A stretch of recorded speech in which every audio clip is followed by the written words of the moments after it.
Alors, dans le cadre du programme danois, on a 4 engagements. Le premier, c'est inclusif. C'est un projet du FIDA qui est cofinancé par le Danemark et qui concerne le renforcement des institutions de microfinance pour le financement de l'agriculture. Le deuxième, c'est le FACEJ. C'est un fonds d'appui à l'entrepreneuriat des jeunes, tout secteur confondu, au Mali.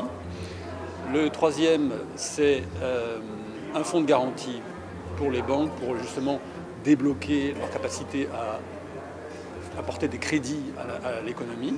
Et le dernier, c'est l'EPEC, c'est un programme de la Banque mondiale qui travaille à l'amélioration du climat des affaires, en particulier au bénéfice des PME maliennes. Le FACEJ est mis en œuvre par un opérateur qui s'appelle Swisscontact, qui est en phase d'accélération, qui vient de terminer un pilote intéressant. Donc aujourd'hui, il est opérationnel sur les zones de Bamako et de Sikasso. Il ne cible pas de secteur en particulier. Il cherche à des projets portés par des jeunes dans tous les secteurs d'activité. Il y a des critères, ça concerne les jeunes, c'est-à-dire avec une limite d'âge de 35 ans, jusqu'à 35 ans, 18-35 ans. Il faut avoir un projet, il faut avoir quand même une formation. Là, c'est un projet spécifique qui cible des jeunes qui ont un certain niveau de formation et qui ont une idée en tête. Ça peut être une création, ça peut être aussi un projet en croissance. Ça peut être quelqu'un qui a déjà une petite entreprise qu'il a lancée et il veut la développer.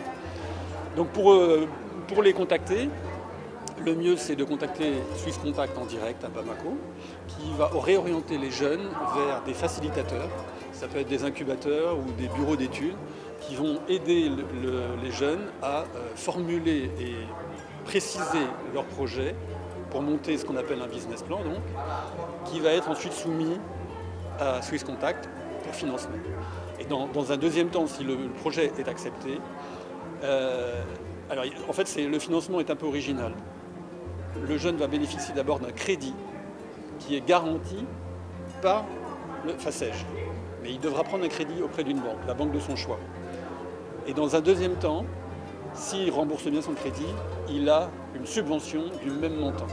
Donc en fait, c'est un financement à 2 niveaux. Voilà.